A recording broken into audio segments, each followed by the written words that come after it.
for joining us once more.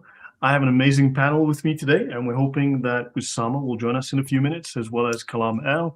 But we've got JC, we've got Odon LaFontaine, regulars on our talks. And of course, we have Paul Ellis. And Paul Ellis rose to fame some years ago, at least in our circles, for discussions on the Jerusalem Thesis with Mal. And Paul, really great to see you back live after several years away. Please tell us where you've been, what you've been up to, and of course you're busy with the very new project that you can perhaps talk to everyone about. Well, thank you very much for inviting me on, and thank you to Odon for passing on the invitation to me. Yes, this is the first podcast I think I've done for at least 2 years, maybe 2.5 to 3 years. So it's been a long time that I've been keeping my head down, but I haven't been idle.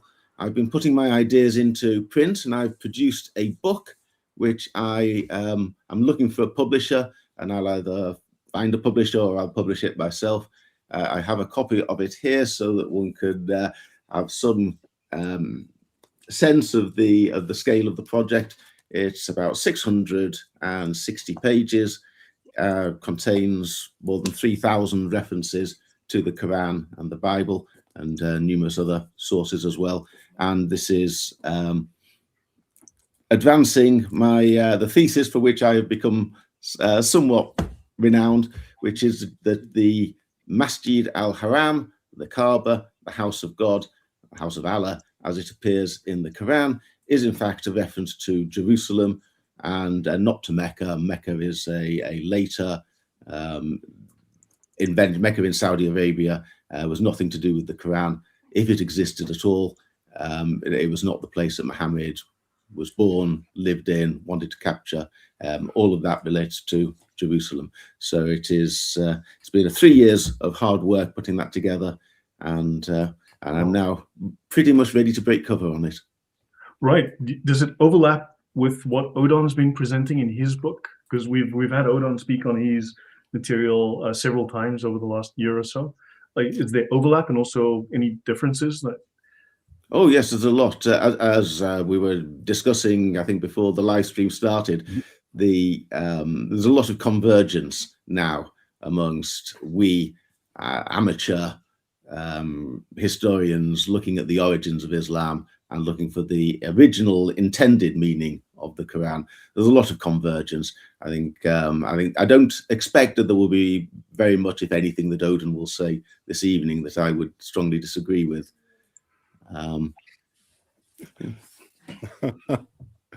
Well, we'll wait and see. I agree. I haven't read your book yet, of course, and for a reason. But I've read your article, and I discussed it with you. And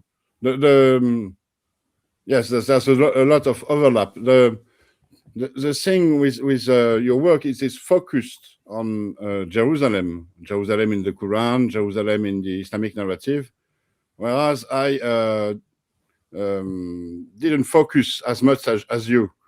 I work on the big picture, and because of it, there are, I think many details about this Jerusalem thesis that I have not taken into account. And maybe I don't know of, but it will be the occasion to display them. All right. Yeah. So Odon, you're doing the presentation today, and then Paul and yourself will talk about this, and then hopefully separately we can also then continue this in the future, because it's a lot to discuss. And then Paul can also come on and talk about his book and his research, and I'm sure they complement each other, and we can try to hopefully together fill in all the pieces of the puzzle. We all seem to be on slightly different parts of the map, but we all seem to be, discovering different aspects of the map and then finding we all coming to the same sort of location at the end of it. And and JC, welcome. Thank you, and thank you for the invite. And it is wonderful to be here and continue this exploration on the origins of Islam. So looking forward to this. Okay, just a quick remark, Lloyd, before we start. I don't see any restream of our discussion on my channel. Maybe apologies, Odon. Usama, welcome. Peace and blessing. Hey guys, I have a special friend today. He's gonna join us. His name is Brother Yusuf. You may have met with him before. You may have talked with him before. And Yusuf is from Saudi Arabia. He's one of these bad people who left Islam. Bad people. Yeah, this bad guy here. How you guys doing? Hey there, we've met before. Hello and welcome. Oh, yeah, Thanks we've for met being here. before. How are you? Good, So- thank you. We're good. I wanted to sit and be part of our meeting today. If that's okay with you guys, Sure. grab a chair and Sure, sit let next to me, me. let me, let I'll me. finish what you're doing and then grab a chair, come sit next to me. All right. All right. Yeah. How's everybody doing? I see a new face, or I don't see new faces. That's Paul Ellis. You're seeing Paul Ellis. Paul, this is Usama. He's Hello, very Osama well- and Yusuf. He's very Good well to known in see you. apologetic circles. See you? He's written his own Quran. He translated the Quran himself. He's busy on a new translation, and he and I do a regular weekly show on the Quran and tafsirs, which is slowly destroying my brain cells. Sorry, I didn't mean it, man. It just happened. This part of life. Yeah. All right. So- I'm sorry for being late. I was on the traffic. I'm here in Indiana, and snow and traffic was so bad. But I'm glad I made it. I'm still a bit late. I apologize for being late. Yeah. So guys, so shall we get started then? Odon, do you want to take the lead? Yeah. Let me share my screen. I don't have cream. Pop. Yeah, here it is. And Odon, I do apologize. I either seem to have made an error with the stream to your channel, or I did not set it up. What I can do is I will restream it to your channel we can set up to do a restream on your channel as a live, but at a slightly Okay. later night, if that's okay. Oh. So that I do Thank you. apologize. Thank you a lot. All right. So tonight it's about Mecca. It's about Mecca and what we call the Jerusalem Thesis. The Jerusalem Thesis is the argument that Mecca is not described in the Quran. Rather, it is all about Jerusalem, and this is the core of Paul Ellis' work. But some researchers discovered it before him, and I want to pay credit to Dr. Edouard Marie Galez, who already published it in 2005, but in French. Some other scholars have worked on the topic. I'm thinking about Stephen Shoemaker and Robert Kerr, who also identified that it was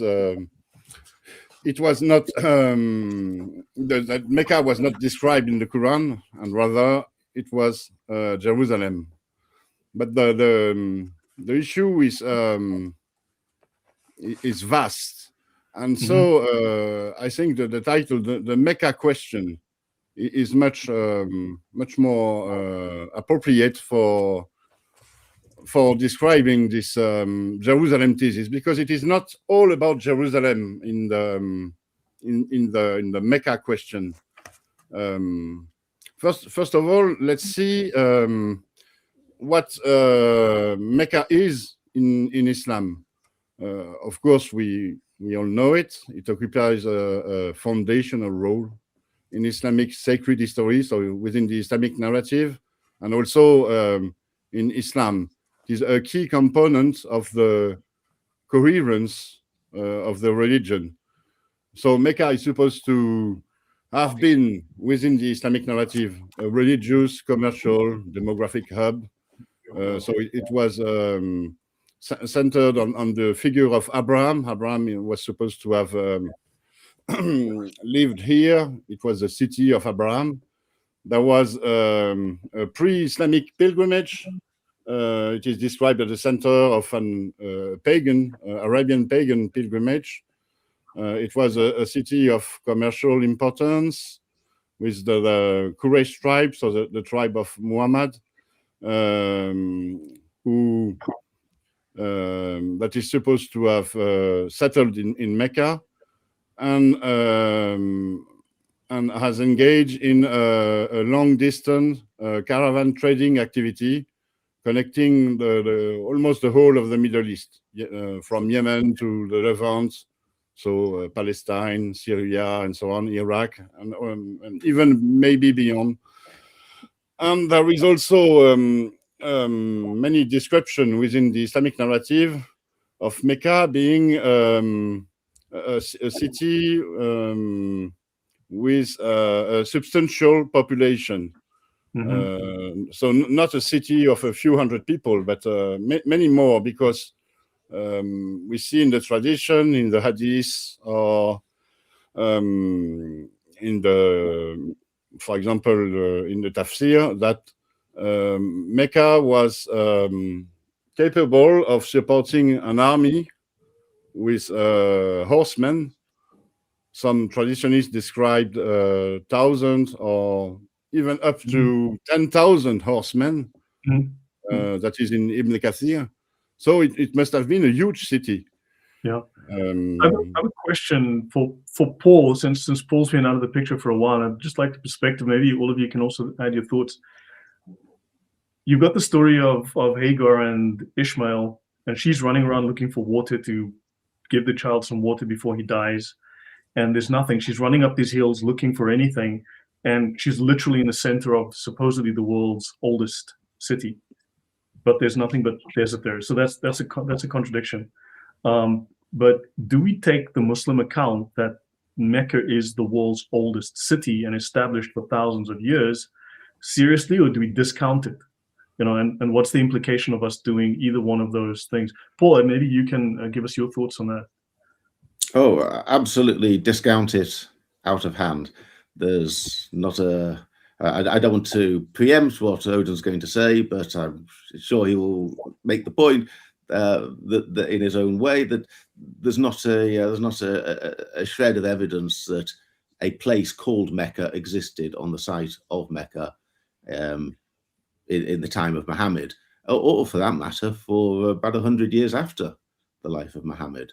So it's and thinking about how implausible it is that a large part of the ancient world, the Persian Empire, and a very large part, approximately half of the Byzantine Empire, probably more than half of the Byzantine Empire, would all be conquered by a group of 5 men who were all born and all raised in Mecca, and this would attract no attention during their own lives is an outlandish and it's a thesis that could be dismissed, I think, out of hand. Hasn't academia challenged Muslims on this, Odon? Sort of, but you see, most scholars don't want to engage Islam, actually. They discover many things that are absolutely destructive for the Islamic narrative, but they they pretend it's not. And most of them are actually, I think, they are afraid of the consequences of what they have discovered. And but you see, there is something else to understand. It is not the role of scholars to engage Islam. Their role is to study history, to study Islam, to study the archaeology, and so on. And so I think it was Patricia Crone who said it to J. Smith. J. Smith asked her once, he was a student, a student at the time, and he asked her, why didn't she go to the media, to the press, and why didn't she engage Islam? She had everything at hand with her research, and she replied that it was not a role, it was his. And so it might be the reason why we don't see scholars that much in the media. They prefer to focus on their studies. Usama? Now, I'll say quickly here.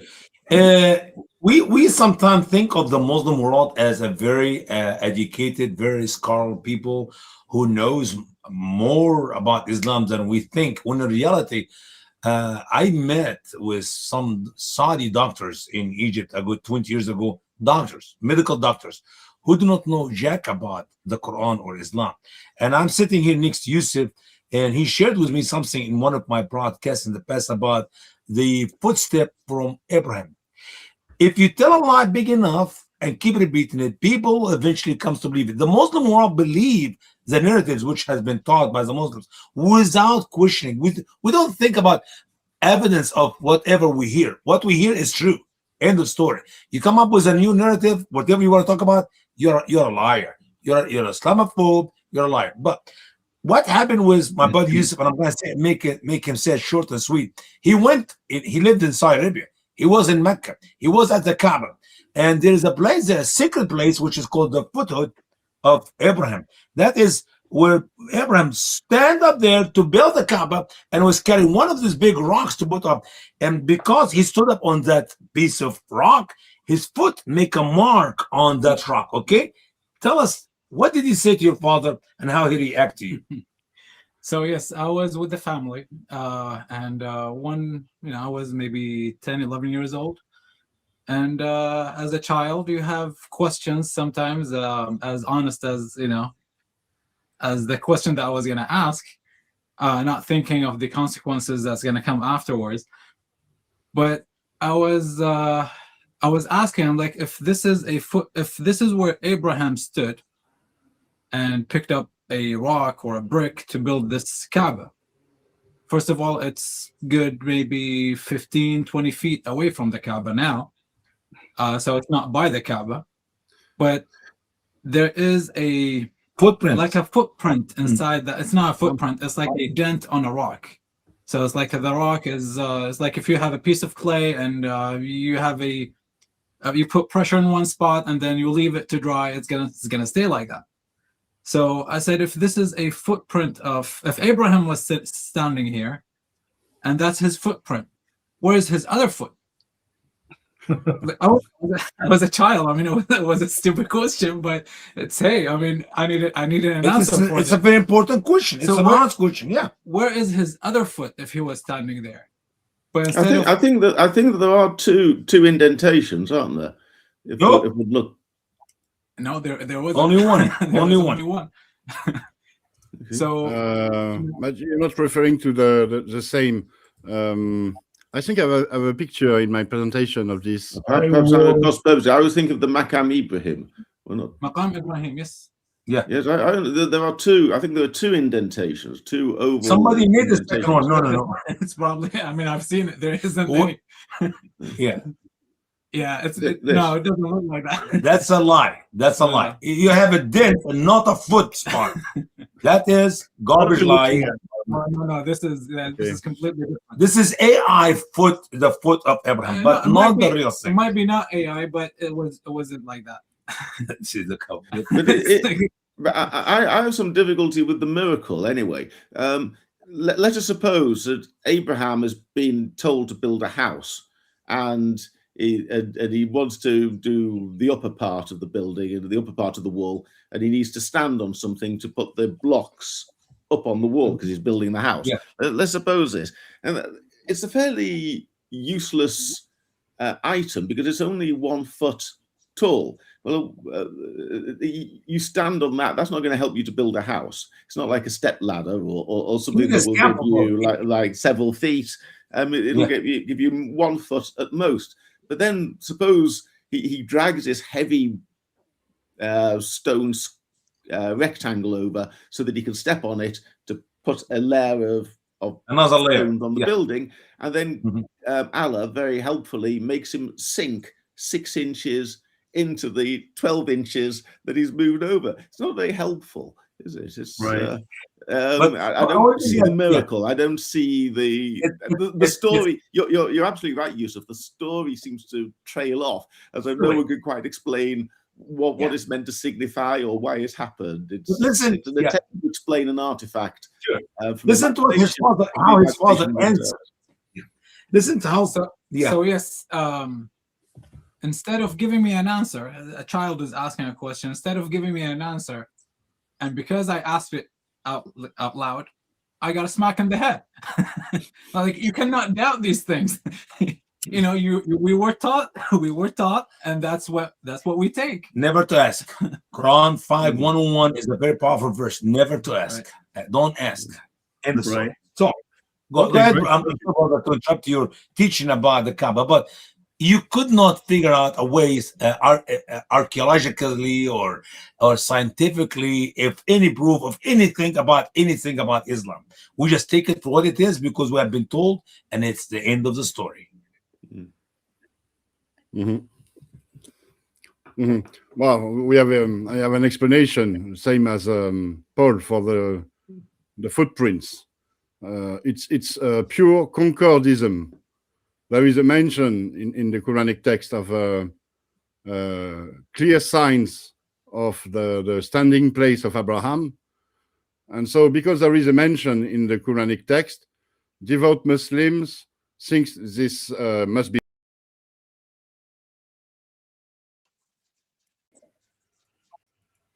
And so they created it. They created it. But actually, literally, the expression ayatun bayinatun can be understood as clear sign, or it can also be understood as clear verses. And if you look in the Bible, for example, you will see clear verses about Abraham's standing place, which, according to the biblical tradition and the Jewish tradition, is supposed to be on Mount Moriah in Jerusalem. It's one strong argument for the Jerusalem thesis. Yeah. On the Maqam Ibrahim, I don't want to distract you too much, Odin, but I had a thought as an artifact. Is it possible it might be a foot washing basin? Is it the sort of item that one might possibly have used to wash one's feet before, either before entering a place of worship, or possibly used by Christians commemorating Maundy Thursday? I just wonder that as a possibility. It seems very small. One would need a basin or something bigger than the footprints. You think these footprints? Maybe in Abraham days, the feet of the prophets were too small, maybe like a small tiny baby foot, and that would be good enough to put water. Young boys were bigger, but men were much smaller with tiny feet. But you know what they say? Tiny feet, you know. No, okay. And with that thing, I think the casket that is around the so-called footprints, it has some Arabic written on it, and if I remember correctly, it has diacritics. So that thing, at least the mold, was done most likely in the 9th century or later, most likely much later. Whoa. That's new information. Did you see any Arabic written on it? I think even the picture that you guys showed, I promise you, it was not like that one. This was too clean. What I saw was just a rock with one dent in it, and it's split by. It's not a perfect footprints. No, it's been updated since then. In other words, right? Yes, so Odon, back to you. Okay, let's go on. So, well, we were talking about Mecca in Islam, and it's a foundational piece in the Islamic narrative because it is the background of the Islamic revelation. Muhammad is supposed to have lived there. He was born in Mecca. It is the place where he received the revelation, along with Medina, and it is also the objective of his mission. One of his objectives of his mission as a political and a religious ruler. He has to, according to the narrative, he has to reconquer the city from which he was expelled. He has to reconquer it from its pagan, polytheistic authorities in order to restore Islam, to restore God's true religion there, purify the Kaaba, which is the old pagan temple that was there, and established the Islamic pilgrimage, the Hajj. So in a way, Islamic Mecca understood within the Islamic narrative is part of Muhammad's legacy, and it's the foundation for Islam. So engaging Mecca is equivalent to engage and address and directly attack the Islamic narrative and therefore Islam itself. Let's now have a look at the Muslim claims on Mecca based on what the Quran says. This part I forgot. Yeah, okay. Yeah, it goes without saying. Nowadays, Mecca is so essential within Islam. It's a sort of beating heart because it is the center for the pilgrimage, which is one of Islam's 5 individual pillars. Every Muslim, if he has the means to do so, he has to perform the at least once in his life the ritual pilgrimage, the Hajj in Mecca, and it draws millions of pilgrims each year nowadays. And so the rulers of Mecca wield considerable influence over the Islam and Muslim because of the Hajj. So not only is it essential to Islam, it's also essential to geopolitics, to the play between the great powers and so on. So it's more than religion. It's politics, geopolitics. It's very important. And now, as I said, let's have a look at the claims Muslims have on Mecca, according to how they understand the Quran. They read the Quran, and within the Quran, they have there are many verses that they interpret as referring to Mecca, and it says it is the basis for their narrative, their interpretation has made Mecca the city that it is today. First of all, they claim that the city, or at least its sanctuary, was there since the beginning of times. It is the most ancient city in the world because it has the most ancient sanctuary. The sanctuary is supposed to have been built by Adam only because of the verse 127 in Surah 2, which is a verse about the building of the Kaaba by Ibrahim. And it is said in his verse that he raised the foundations of the house, which means that there was something before. And the traditionists, the Muslim scholars, they invented or interpreted this verse. They invented the story and interpreted this verse by positing that there were a foundation, so there must have been an earlier construction, and this earlier construction must have been built by the first man. But outside of the Quran, there is nothing to justify this. That's first of all an interesting belief, interesting thing. They believe that the Kaaba is the most ancient of all sanctuaries, only because of supposition, hypothesis about the word foundation, of the expression foundation of the house, foundation of the temple. I mean, but the Islamic narrative contradicts itself in that why did Hagar not find anything there? Why did Abraham, when they got there, there was nothing there, just a tree and some dates? And then also, either Adam is supposed to have built it, or Abraham built it, or Abraham rebuilt it, and Adam was 90 feet tall, so why did he build the Zoolander school for ants?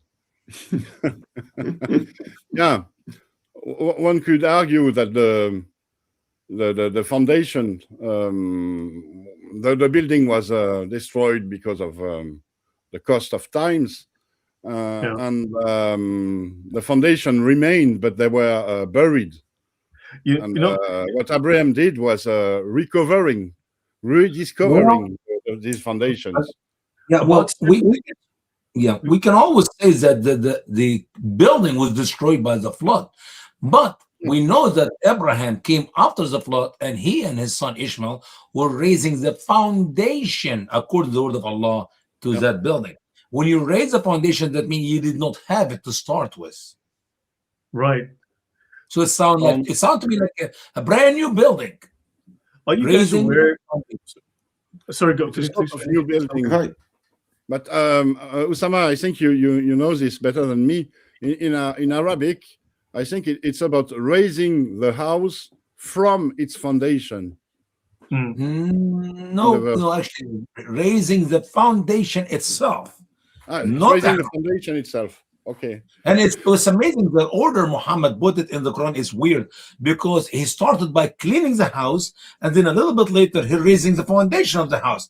You're supposed to build the house first, and then you clean it up if there was some uncleanness in it or whatever reason.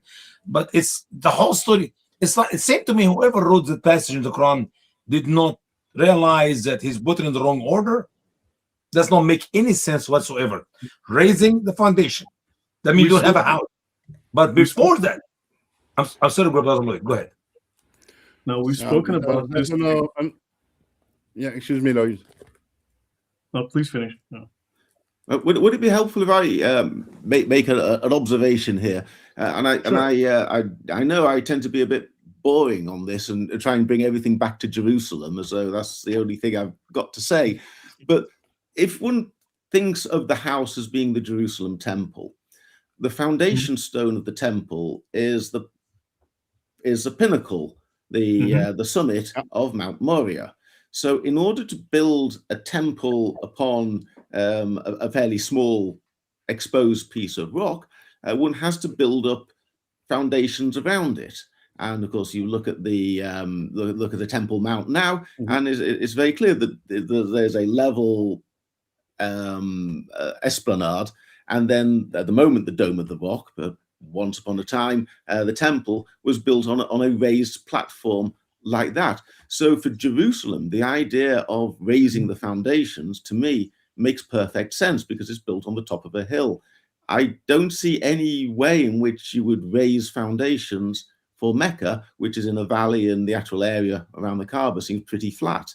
There's no you would normally dig foundations. For most buildings, it's quite unusual that you build a building on the top of a hill that you have to raise up the land around it. So the phrase raising the foundations, I would argue, works quite well for Jerusalem, not so well for the Kaaba. That's why you're here, Paul. And that makes good sense to me. That actually does make good sense. I wanted to add that there's more than one side to this. I know a few years ago when I started talking about some of these things, it was regarded as a little bit oddball and off the wall, but now it's starting to become, shall we say, more accepted and discussed. But about 70 years ago, I'm referring now to 82, but a lot of the research goes back to the 50s. But the Kaaba is one of potentially thousands of, there were dozens, or at least there were several Kaabas in the past that have all disappeared or been destroyed, right? But also there are thousands of ancient archaeological ruins all across Arabia that are now being acknowledged, discovered, photographed, and so on. But the Kaaba was considered, even like 70, 80 years ago, to be a megalith, roughly like Stonehenge, in that same category. It was aligned to astrological, it had astrological alignment to the phases of the moon, to the alignment with the sun at a certain time, like the equinox, and the moon at a certain month, and the winds and the stars, and it's aligned to various famous stars like Canopus. So the Kaaba seems to potentially have had a pagan temple, and then at some point it maybe became an Ethiopian Christian temple, and then eventually, so, but it does seem, but it's got all of the hallmarks, all of the signs, all of the marks of having been some kind of also astrological clock, if you will, or some kind of, but a megalith as well. There's a lot of evidence we can discuss in the future. Yeah. Well, May I ask just one thing? There was one verse, I don't think it was in the previous slide, but I think it's relevant, that is interpreted as being about Mecca, that says something like, and God established Abraham in a desolated area or something like that. Now, if we look at the Bible, there is this section where Abraham is talking with Lot, and he says to Lot, you pick one side and I will go to the other one. You go right, I go left, you go left, I go right. And Lot looks to the right and he sees the land of Sodom and that region in Jordan. And the Bible describes that region as well watered. So then Lot decides to go in that direction. And Abraham, of course, goes in the other direction. So that verse in the Quran that is interpreted as, you see, desolated area, that is Mecca. Yes, to me, it exactly. sounds like they are giving the alternative reading of the Bible, where one side is well watered, so the other one would be desolate, and that's actually where Abraham goes. And by the way, that show you this is true historically, because if it was not for the rain, the Jewish people, the descendants of Jacob, and those who came back with Moses could not live there. You're not talking about some rivers and what do you call this, springs? No. None of that is in the. It's a desert, and they depend completely on God. I was wondering if Odon, did you look at the interpretation of Quran chapter 2 and verse 140? I'm sorry, 127, where Al-Tabari told us that the original house was actually built by Adam, and he said that they actually built it in 5 different locations, in 5 different mountains. And I will name you the mountains. He said Mount Jarrah, which is obviously that is in Saudi Arabia. Mount Jarrah, you don't know. Mount Zaytan, I don't know where is that, and Mount Sinai, that is, and then Mount in Lebanon, and Mount Al-Judi, which is in Iraq. That does not make any sense. How can Adam build the first house in 5 different mountains in 5 different locations of the world? Have you ever thought of that? Have you ever looked at that interpretation? I didn't know about it, but the thing about the Sinai is very interesting, because Sinai in the Jewish tradition is a sanctuary. This is where Moses met God. So God was there. So it is a sanctuary. Which is in Arabia, near the land of Midian. Exactly. And it's all the more interesting that there is a Jewish tradition about Moses' night journey from Egypt to Mount Sinai, where he enters the sanctuary with God, and God shows him the celestial Torah, which is a very close to the Islamic narrative of Muhammad's night journey, based on the on one verse. But it's an argument for later, and it goes with the Jerusalem thesis. I just want to bring this up very quickly, because look, they went to a place that was very pagan in the past. They wanted to recreate the Jerusalem narrative in a place that had an existing set of stories and culture, and they needed to somehow merge the two, make a sandwich out of it, right? Just mentioned, this is Jean-Léon Gérôme, French, it seems, and it talks here, and this one is in the Sciences, May, June 1982. The Kaaba might even add features in common with the Great Stone Circle on Salisbury Plain, right? And they speak of, it's aligned with the sun, the moon, Venus, and Canopus, and the walls were built up in alternate layers of stone and wood, like the churches of Ethiopia. It's aligned towards the southernmost setting position of the moon at the winter solstice. The major axis of Kaaba is aligned to the rising of Canopus, And then it goes on to speak of the faces of the Kaaba. It's a primitive observatory, a weather vane, and appointed to God. So it was a microcosm of celestial and terrestrial universe of the pagan Arabs. I mean, so not to get too stuck into this, but just there's certain streams of research which have been forgotten. Just a remark. Jean-Léon Gérôme is the painter of the picture. He's not the scholar who wrote the article. Ah, sorry, my bad. Okay. Yeah, in this case, the scholar is David King, Associate Professor of Arabic and History at New York University. He's written 50 papers on the history of astronomy and mathematics in medieval Islam, and he wrote a book, The World About the Kaaba, a study of the sacred directions in medieval Islam. Okay. He's also a strong opponent to Dan Gibson's thesis, and he's financed by some Muslim or Islamic foundations. Yeah, but this was in the 80s. Remember, this is like what, 44 years ago that he wrote this. Maybe this was before the guy was getting all that good Qatari money, right? Yes, when Dan Gibson produced, I thought very, very fine work, and I disagree with his Dan Gibson's end point, but I do incorporate. He makes several very good points along the way, and I do think that Dan Gibson has made a great contribution to this debate. And the way that David King laid into him was not academic and was not professional. He was clearly motivated by a challenge to himself, and I think that rather diminishes him in my eyes.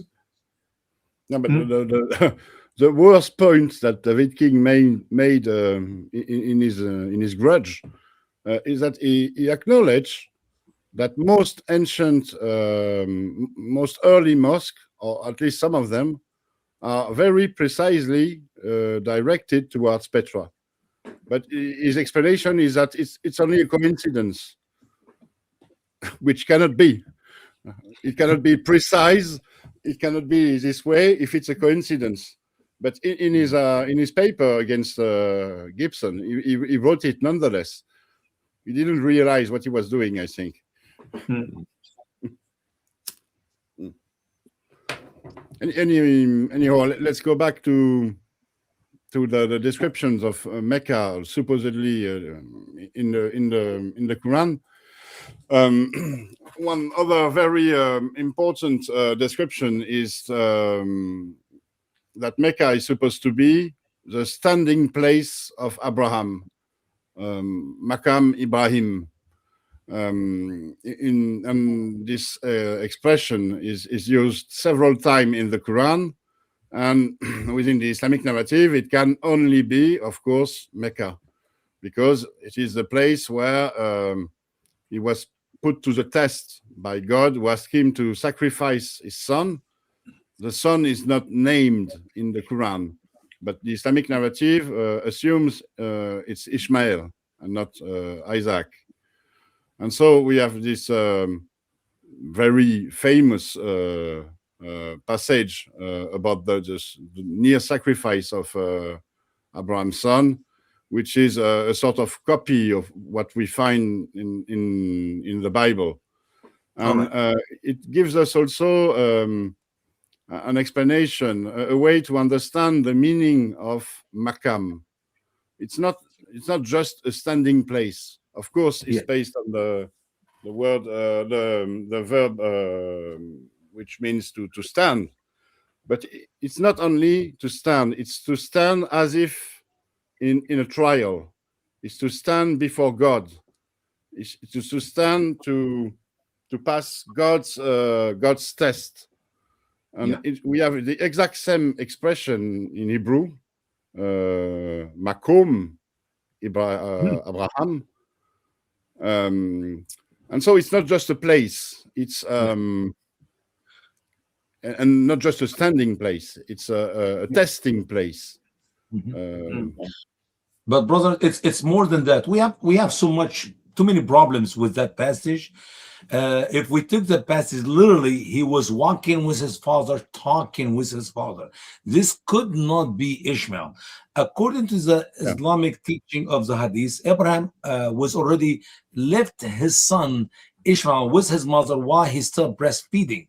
So obviously that story, and by the way, when you hear Muslim, I say, we know for sure it was Ishmael, not Isaac. That's a garbage lie, because you go to Al-Tabari, you go to Ibn Kathir, you go to all of them, they say it could be Ishmael, it could be Isaac. But as a matter of fact, there's more evidence of it to be Isaac more than Ishmael, because if it was Ishmael, Ishmael was left away in this faraway land in Mecca while he was still breastfeeding of his mama, 2 years or younger, which means he could not be walking with his mother, talking with his father. Abraham never saw Ishmael in the ridiculous narratives which is given to us by so-called Muslim scholars until he was married to his first wife, an Arab lady, and then he went one more time when he married to the second Arab wife. And in both incidents, he never actually met with his son Ishmael, which does not make any sense. So obviously, Quran 37:101, the story is there. Actually, it's about Isaac, not Ishmael, according not only to the interpretation of scholars, which the wishy-washy, they will not take a stand, but according to the logic of the rest of the story. Yeah, and I've just quoted this passage up to verse 106, but if you look afterwards, I think verse 107 or 108, it's all about Isaac there, and not about Ishmael. But the thing Actually, is, brother, it starts from the first verse. When he was asking Allah for a forbearing young man, Ishmael was never described in the Bible to be a forbearing young man. He's a wild man. His hand is against everybody, and everybody's against him. So from the beginning to the end, that is a story about Isaac, not Ishmael. yeah, I agree. It's an interesting point because this story is understandable by Muslims. You see, most Muslims, almost all Muslims, they don't dare question the Islamic narrative. When the Islamic narrative says it's Ishmael, not Isaac, they don't question it. They're not supposed to. But this is so obvious that it is Ishmael, that it is Isaac who is the forbearing young man, the boy, and not Ishmael. That I have seen a French Muslim apologist state that it was not about Ishmael but Isaac. But because of this, the whole of the Muslim community fell upon him and said he was an apostate because he dared question the Islamic narrative. And that's the thing about Islam. Islam is not about the Quran, actually. It's about the tradition, the Sharia law, and the interpretation of the Quran and the tradition by Muslim scholars. So actually most Muslims haven't read the Quran. They know only bits of it for the prayer, but they don't read the Quran and they don't understand it. So the point here about Ishmael and Isaac is very interesting. It helps us understand how the actual role of the Quran within Islam. It's supposed to be the revelation, but Islam is not about the Quran. It's about something else. It's about Sharia law, for example, but not the Quran. So one point I think before we leave the Makam Ibrahim is the word the Hebrew word makom appears. It's quite an ordinary word. It's a common word in ordinary usage, but it occurs with particular prominence in chapter 22 of Genesis, which is the passage where Abraham takes Isaac up onto Mount Moriah to willing to sacrifice him. And the word makom appears 4 times within that chapter and twice within the phrase the makom that has been pointed out to him, in the place has been pointed out to Abraham. And this is quite important for Judaism, because this is Abraham built 4 altars to God, but this is the one place where God had singled out and led Abraham to and said, you must do it there. So it's a place that had been pointed out, the Maqam that had been pointed out to Abraham. And then, of course, many generations later, David is also led to that place and told this is where you must build the temple. So the word Maqam, although it's a relatively ordinary, commonplace word, does have particular resonance. Anyone who was familiar with chapter 22 of Genesis couldn't help but notice that this word, the Maqam Ibrahim, would be an allusion to the way it's presented in the Old Testament. Mm-hmm. And it's a very interesting remark because it echoes with the story of Adam building the Kaaba that we talked about, and this Kaaba being forgotten, and God, seeing that it has been forgotten, sent the Islamic Ibrahim to the very same place to rebuild it. Just like David was sent there by God, was sent to Mount Moriah by God to rebuild Abraham's altar, Abraham's original temple or sanctuary. It's the same pattern. Don't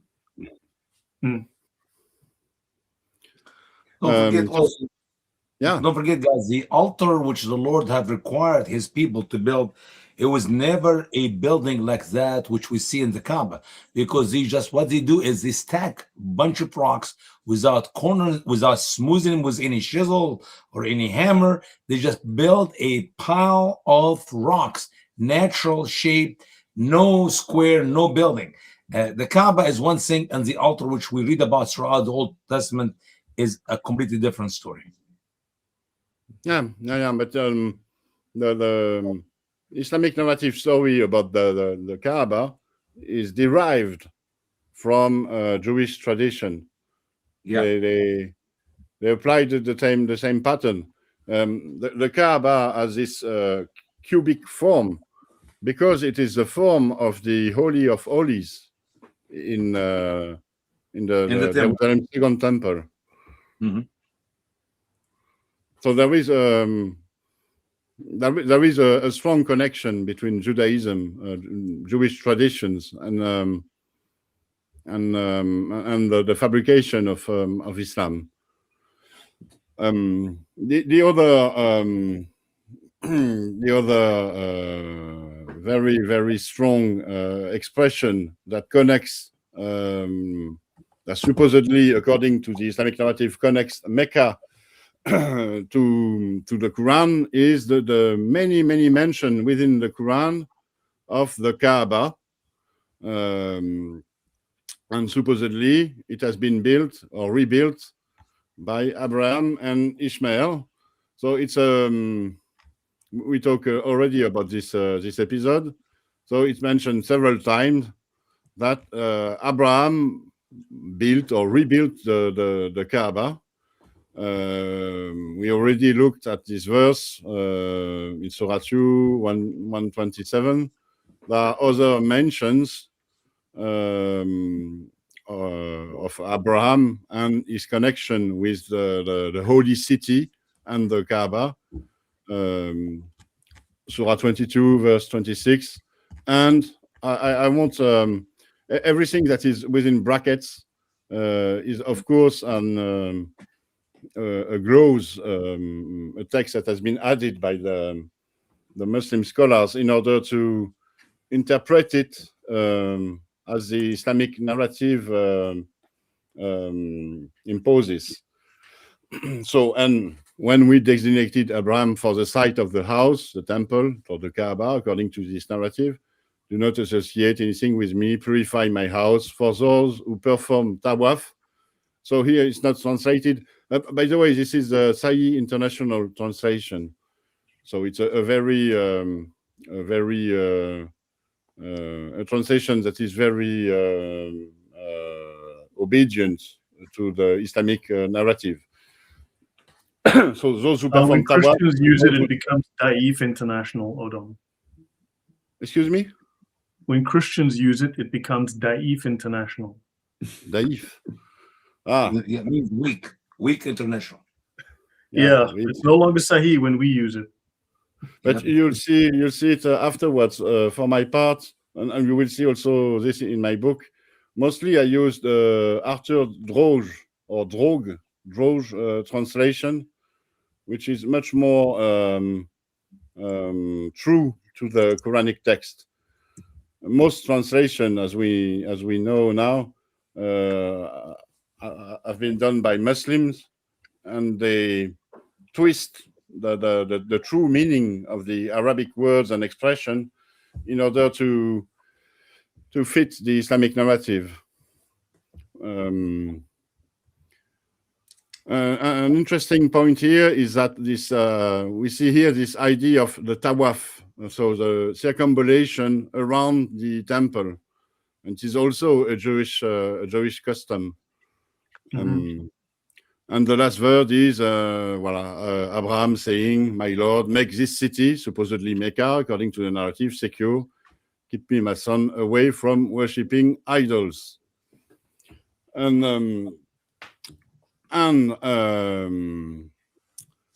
in this Islamic narrative, in the Islamic reading of the Quran, is also very centered on God's place of worship being in Mecca. So the sanctuary, there is a mention of a temple, which is translated here as a house. And we see that this temple is located in the same place as the standing place of Abraham. And so by association, we understand why the Islamic narrative pretends that everything is in Mecca. In Mecca, we find the Kaaba. It has been built by Abraham. It's his standing place. It's the temple. It's God's place of worship. It's a city. It's the first temple that has been built. So it goes back to the idea that Adam was the it was Are you built by- sure it was the first temple, brother? Are you sure it was the first temple? Because I thought Adam was the first. No, what I'm saying is that it's like you know the Russian puppets that goes one. Yeah. You open one and everything fits together. Sure. Sure. There are many descriptions in the Quran of a place with a sanctuary, a temple. Supposedly the temple has been originally it has been built by Adam, then rebuilt by Abraham, and it all goes together. But nowhere in the text is said that it is actually in Mecca. There is one verse that we see afterwards with the mention Mecca, but it can be understood as not referring to Mecca, but as meaning something else. And so we have a sort of scaffolding here within the Islamic narrative. Nothing says it refers to Mecca, but it always refers to the same place. Yeah. But I have a question for you, if you don't mind. Maybe everybody can share about it. Who put the idols which exist in Muhammad days inside the Kaaba? The 365 idols. Who put them in the Kaaba? Was it Allah, which he is very well known to be the one who leads people astray, or leads whom he will, and he guides whom he will? Or was it the Arab against the will of Allah? I mean, we have more problem with the Kaaba of Muhammad than to put it anywhere else you want to put in her. So we know that it is Allah who's in charge, and it is Allah who literally causes people to be led astray. And what a great way to lead people astray, to send them to hell, to make them partner other gods with Allah, which is the sin of shirk. Brother Yusuf, correct me. It is the unforgiven sin. So if Allah is the one who leads people astray and causes them to worship all these 360 some gods, but in the Kaaba, his place of worship, the most holy site for Allah, or it was done by the devil and the people against the will of Allah. Well, I mean, Who's in Abraham, charge? And of course, this is the same Allah who smote Abraham with all his elephants when they came up to destroy the Kaaba, bringing their elephant all the way up from Yemen to pull down the Kaaba with its trunk.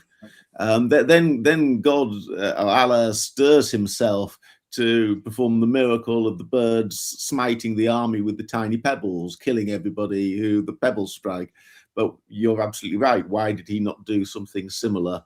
And what meaning?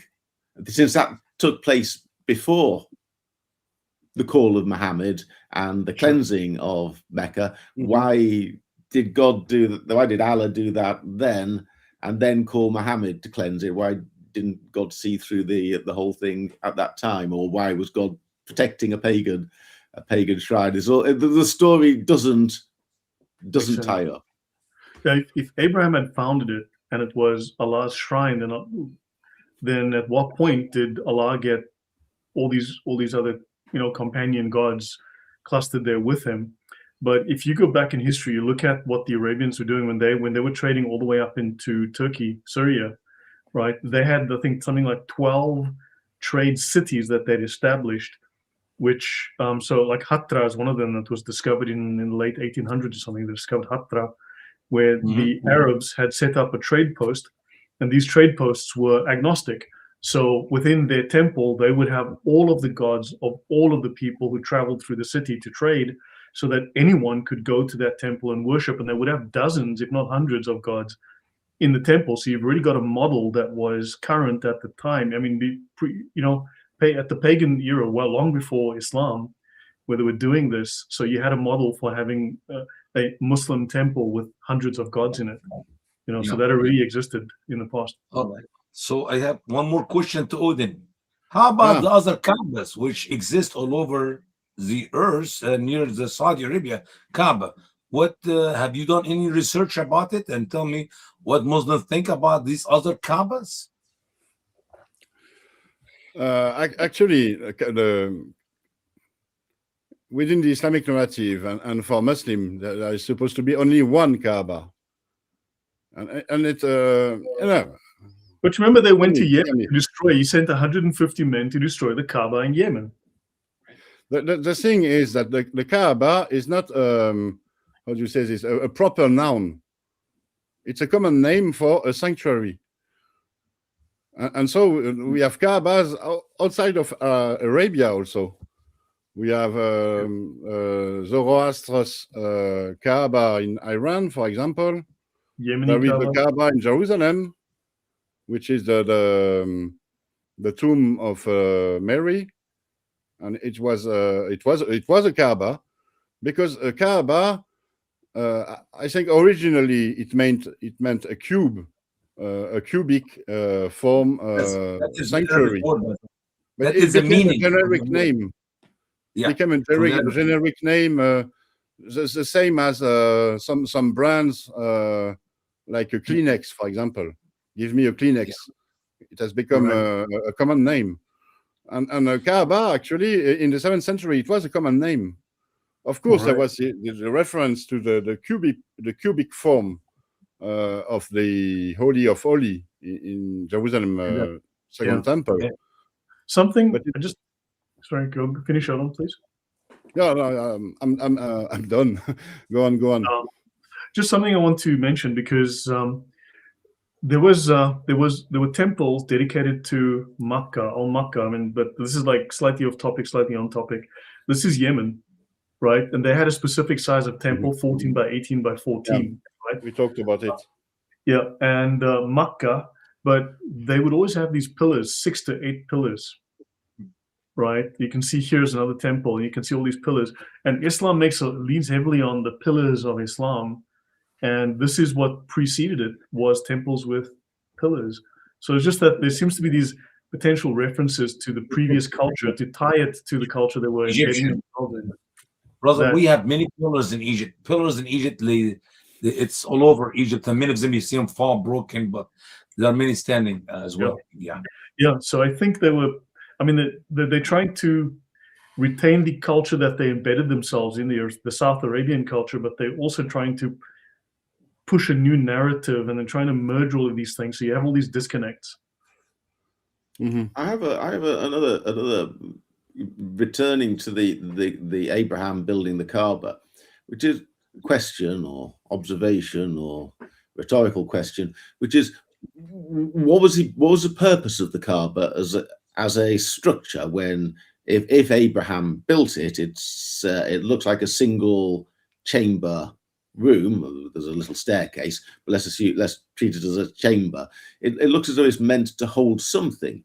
Now, Abraham didn't build it to house all these idols. So what did he build it to have inside, or what did he expect might happen inside? And the Islamic narrative is completely silent on this, on what the building was ever there for. All the interactions with the Kaaba are from outside it. You're supposed to circle it, you're supposed to pray towards it, but it could be anything. There's no reason why it should be a building that one is capable of walking inside. It might as well be an altar or something. What was it there for? It's empty now, but with again to Jerusalem, we know what it's there for. It's there to house the Ark of the Covenant, which was then resting at the time of the first temple, was resting on the very spot where the covenant had been sealed by Abraham's show of fidelity at the binding of Isaac. So we know exactly what the temple was there to hold. And even after the Babylonians took the Ark of the Covenant, the presence of God was still believed to reside within the Holy of Holies.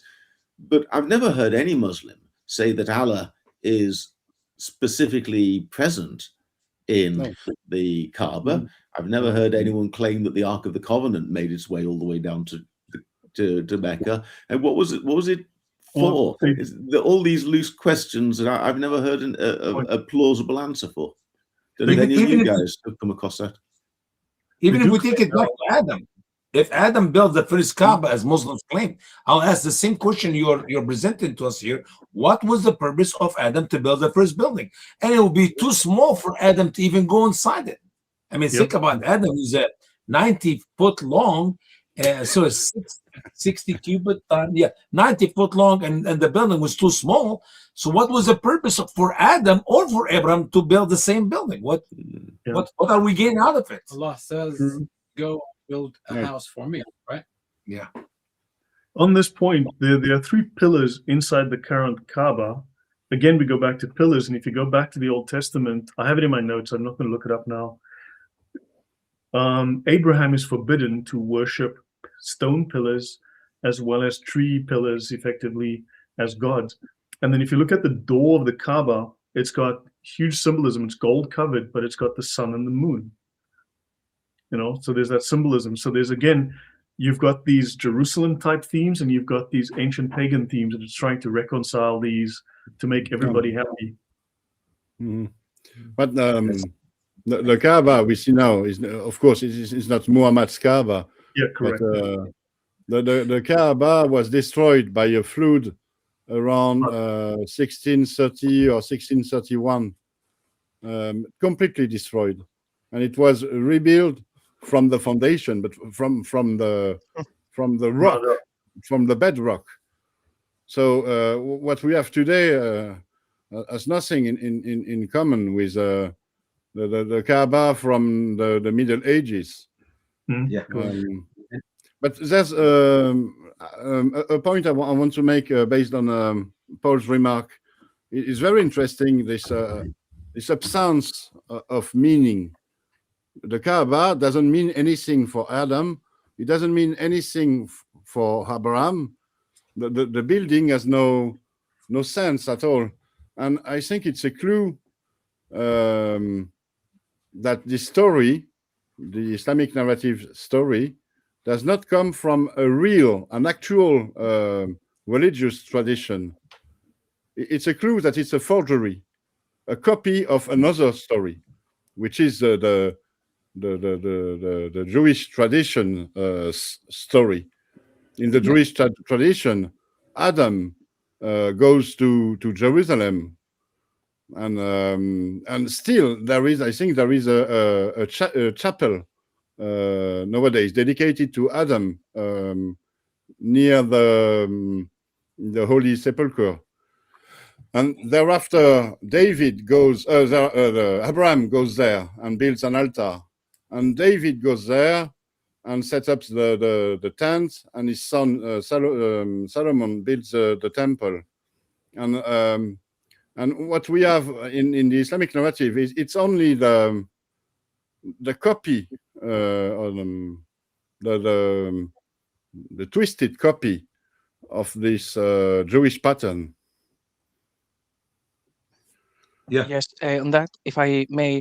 So I think you're probably right, Odon. It sounds about right. And of course, then the Kaaba is nothing but an icon that represents the original temple. It does look like maybe when they built it, unless it is from Persian influence or a different influence, if it is Jewish, then the purpose would have been to hold the presence of God, which of course, then when the narrative is starting to develop, they say that God cannot enter creation, and then you have this building that initially they built it as well. This building will hold the presence of God, but now you cannot say that anymore. So now you have an empty building and nothing else. No. Yeah, No, and, in the myth, it says the hand of God on the earth, and if you kiss the black stone, you can be forgiven, or if you touch the Yemeni corner, you can be forgiven. So it has holy properties or godly properties. But I have a question for you, Lloyd, because it bothers me so much. Where do you come up with all these pictures inside the Kaaba and the 3 pillars? And nobody have seen what's inside the Kaaba. Is this like a comedy, or are you serious about these pictures you've shown us? I Googled it. Google can never be wrong. Trust me, brother. I doubt any of this is true. I doubt it. Because so I think it's a lot of it is taken from the Jewish traditions. I don't know the history behind it, but in Saudi Arabia, at least up to 20 years ago, the king of Saudi Arabia can go, and they call him, he takes care of the Kaaba.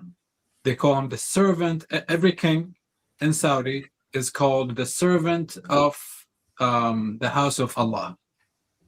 The two houses of Allah. Sorry, not Khadim al-Haramain al-Sharif. Yeah, sure. Right? Yeah. So the servant of the 2 houses of Allah, the one in Mecca and the one in Medina. Every year, when it comes to the Kaaba, he will replace the outside cloth, the black cloth that goes on with the new one, and for him to be, it's more like a blessing for him, I guess. They allow him to go in. What to do? I don't know what they're doing it. What's inside it? I don't know what's inside it. No one knows. But when you look at these pictures, they look like wow. Right. They allow camera. But that reminds me of the high priest going into the Holy of Holies once a year. It's kind of like, yeah. Yeah, the Kaaba, all its glory. Doesn't this inspire you to visit this glorious brick building? Lloyd, if you can pause on that picture for a moment, there is something rather strange about it. There seems to be a second door that's been bricked up, and I've never heard of any explanation as to where this is. And again, one wonders why one would have built a door. If the building had dated back to Muhammad's time, or Muhammad had taken it over, the door might have already been there, and then he picked it up. If it's been built since then, I just ask the question: why would anyone have built a door in it? Also, it's a bit of a mystery to me. Yeah. Also, you can add to that, brother. The size of the Kaaba is getting bigger and bigger as years go by. Yep. It was not that large size building, and they just, I don't know, remodeling, come up with update, make it bigger, even though it was supposed to be Adam's building. If this was the first one built by Adam was, I don't know what's wrong with him. Cinder blocks. I would build, Where do you get listen, the if I cinder blocks? had them, I would build the pyramids of I think that might actually come from very early on, Lloyd, when people didn't know how to enter the houses in Islam. So The Quran does There say, you go. yes, enter the house by the right door. You know, enter the house the right way. What was it, please, JC? Just tell us. into yeah, the land, something along those lines. into the door. Into Talk about the promised land from the door. That does not make Quran chapter 5 Yeah, verse. enter your house by the right door. Don't enter through the window. Or Allah told us, enter your house by the door. This is advice from Allah. Go in by the door. Mashallah. You don't go from the window? Can I go from the windows? Don't climb up the drain pipe onto the balcony, sneak in the back. No, those just Allah needs to tell us to use the door. You know, I have a favorite song. It's like it was sung to me by some real redneck people here in Tennessee, and the brother told me, last night I lay my head on my pillars. Last night I stuck my feet out of the windows, and now all my people are dead. So talk about windows and bed. I got the song for you. Anyway. There's something else to be said about this second door in the actual Kaaba, nobody's Kaaba. For sure, at the time when this was built, this Kaaba was built. The model of this Kaaba dates from the 17th century, as I said. There was a flood, and the former Kaaba was destroyed, and it was rebuilt with two doors, obviously. And at the time, they felt the need to how do you say, to fill in one of the two doors. And what's really interesting is that nowadays every Muslim depiction of the supposedly original Kaaba from Muhammad's time, and we will see an image in a bit, is based on what the Kaaba is today. It has only one door, for example. If you look at the movie The Message, there is a depiction of ancient Mecca, a fantasy Mecca from the time of the Prophet. And the Kaaba that is depicted there is exactly like the one we have today, with only one door.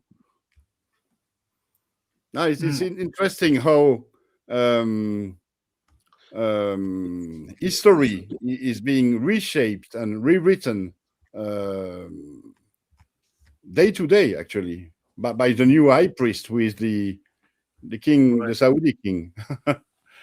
Actually, maybe that's something that we could discuss at one point, because Jay Smith mentioned the whole thing about throwing the stones to the pillar of Satan, and that recently that has changed to 3, and they have the stories.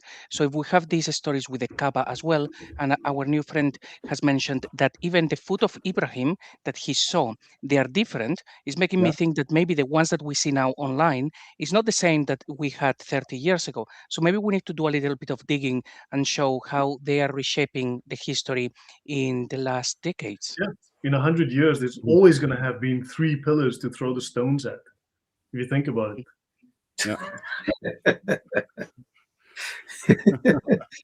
The next remodeling, we're going to add one more thing, next remodeling, inshallah. Yeah, they're going to have a disco ball inside the Kaaba. No, it's always been there. It has always had Wi-Fi inside it as well. Yeah, exactly. It reminds me of... Wi-Fi is too expensive. That's why they don't have Wi-Fi. It's too expensive. I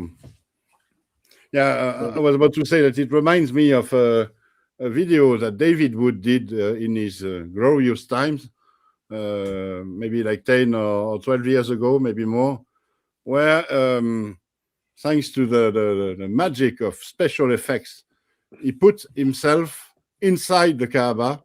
Yeah, I've seen that one. Yeah, it was something to be seen.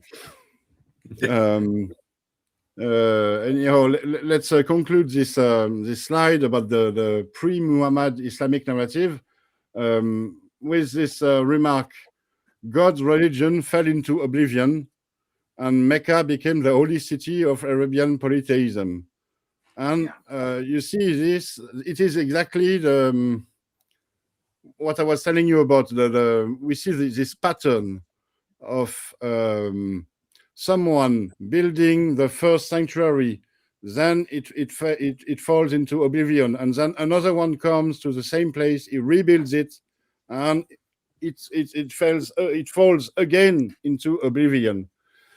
And I think it relates to the Jewish tradition. The Jewish tradition tells us about Adam going to Jerusalem, thereafter Abraham, thereafter David, Solomon, and so on.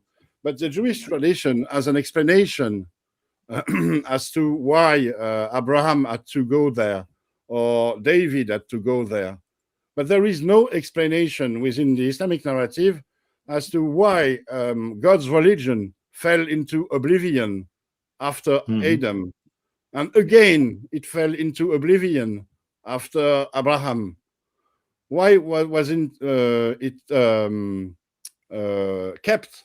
Actually, and I haven't found any answer within the Islamic narrative. The only answer I can fathom is that the Islamic narrative was copied from this Jewish pattern, but without the explanation, because they could not copy everything.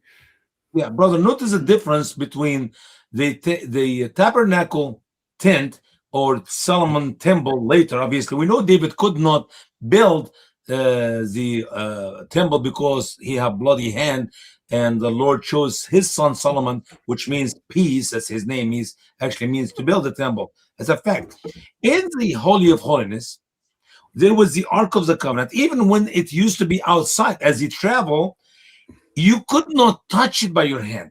That is how holy it is. We know one incident when the Ark of the Covenant seemed to be, it was carried on a cart with two cows, and it was about to lean, about to fall, and a man with sincere heart reached out to put his hand on it to stop it from falling. And the Lord said that he struck him dead on the spot. In the Holy of Holiness, in the Temple of Solomon, not anybody can go inside anytime. And Muhammad made so many errors in the narratives of the Quran about, Mary, when she was a baby, she used to live there. And by the way, he miraculously, Muhammad put a window. Literally, he put a window in the mihrab. And actually, David also saw the golden bird flying in and out of that window while he was waiting for the test of Allah to make him a great man like Abraham was, or like other people before him. And Moses. So windows, there's no windows. That's an error. Zechariah will be able to go up into the Holy of Holies on the ladder from outside to look at Mary, to check on her. That's not true. Nobody can go inside the Holy of Holies except the high priest once a year, and in the specific day, which is the day of Yom Kippur. Yeah, Yom Kippur. So, and even when the high priest go there, he will take the blood of the sacrifice, and he drops 7 drops of blood on the Ark of the Covenant, and it is specific rules have to be done. And when he goes there, tradition tells us that he used to have jingles on his robes and a bit on his clothes and a big robe around his waist. Why? If he make any mistake, say drop 8 drops of blood instead of 7, he will be dropped dead, and nobody can go inside. Okay, let me go carry him out. No, you have to pull him out from the rope, which is tied around his waist. These are things we know about the holiness of that place. What holiness do we have in the Kaaba? That in Muhammad days, there were 360 some gods inside it. You could not put one god inside the Holy of Holiness. You could not even walk in with a piece of wood or a piece of rock to add it to the Ark of the Covenant. So, I mean, you can copy whatever you want to copy. You can make a counterfeit to the Jewish beliefs and the Jewish faith and the Jewish practices and Jewish worship, but it does not fit. It's a comedy. It's a comedy. There is no holiness in the Kaaba. As a matter of fact, We know that Muhammad in the last days, and correct me, Yusuf, if I'm wrong, that he was given orders to kill people even if they hang on the ropes of the Kaaba, the holy place. Kill them. Are you kidding me? I agree, Usama. It's your way of putting it, a comedy. I try to explain it with this, with what I said. It's all about copying the pattern of another tradition without understanding it. So there is no priest in Islam. There is no meaning in the Kaaba and so on. Yeah, but Yeah. they're still going to graft it into the culture that they moved into. They have to graft it into this Southern Arabian culture. It's not, so you've transplanted a tradition into a vacuum where you've got a tabula rasa, you've got a clean slate, but you have to graft it into this culture that already exists. Because if you look at the Yemeni culture, it was at one point one of the 3 or 4 biggest empires on earth. It was highly it was highly sophisticated. It rivaled the Greek and Roman empires for sophistication. There were traders. They had language. There was more writing in Arabia before Muhammad than after Muhammad. Sure. Don't forget the counterfeit does not work. Why? Because in the Bible, the reason for the existing of the Holy of Holiness and the reason for existence of the sacrifice is very clear. The wages of sin is death, but the gift of God is eternal life. In the Old Testament, they offer sacrifice, and by the blood of the sacrifices, they used to receive covering for the sin, all the way from Adam until Christ. In Christ, we receive forgiveness for our sin. You cannot tell me you can replace that with a counterfeit of kissing a rock. Kissing, the Bible did not say the wages of sin is kissing a rock. And you can kiss it for grandpa or grandma who passed away, and somehow they will receive forgiveness of their sin, one person at a time. This is a comedy. There is no place to kiss. There is no item to kiss. There's no place to visit to receive forgiveness of sin except the cross. Not because we have Jesus on the cross, but because of the Savior who came, died on the cross, and he was buried, and he rose again on the third day. And because of what Jesus did, we can receive forgiveness of sin. Kissing the black stone, hugging the black stone, whatever you do with the black stone will not give you any forgiveness of any sin, period. So it is a counterfeit, and it is ridiculous. Does not make any sense. All right. Shall we go on with the presentation? Yeah, let's go on. I want to pinpoint now the ways that the Islamic narrative tries to interpret the Quran regarding Muhammad, because what we saw about the standing place of Abraham and the temple and so on, it was all about pre-Muhammad Islamic narrative. But the Islamic narrative tries to interpret the Quran also with Muhammad stories about Mecca, and the one of its interpretation is that Mecca is the place that supposedly Muhammad asks his follower to pray towards in its direction. There is this verse, famous verse, 144 in Surah 2. We have certainly seen the turning of your face toward the heaven. We will surely turn you to a Qibla, with which you will be pleased. So turn your face toward Al-Masjid Al-Haram. And this expression, Al-Masjid Al-Haram, this is the first time we are seeing it tonight. It's supposed to be Masjid Al-Haram, so the place of prostration that is sacred. It's supposed to be the same place as the standing place of Abraham, the house, and so on. It's supposed to be the sanctuary in Mecca, the Kaaba.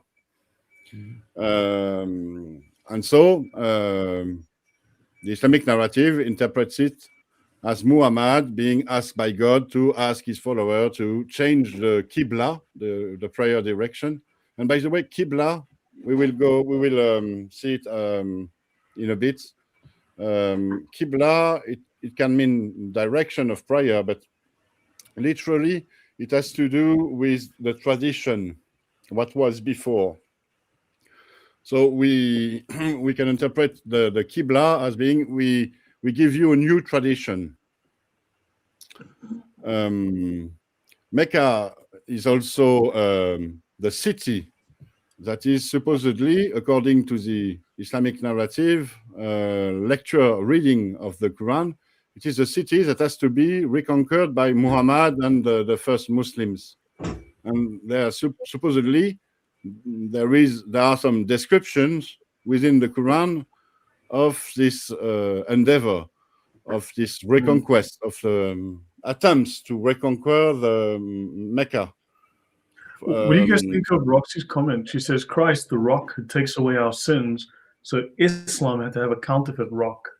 Well, if you think in terms of maybe the rock of ages, it makes sense. Yeah, it can make sense in an apologetical way, but the rock of Islam, the black stone, is not a rock anymore. It never was a rock, actually. I think the black stone, it's something like 8 or 12 shards of the original stone that was shattered.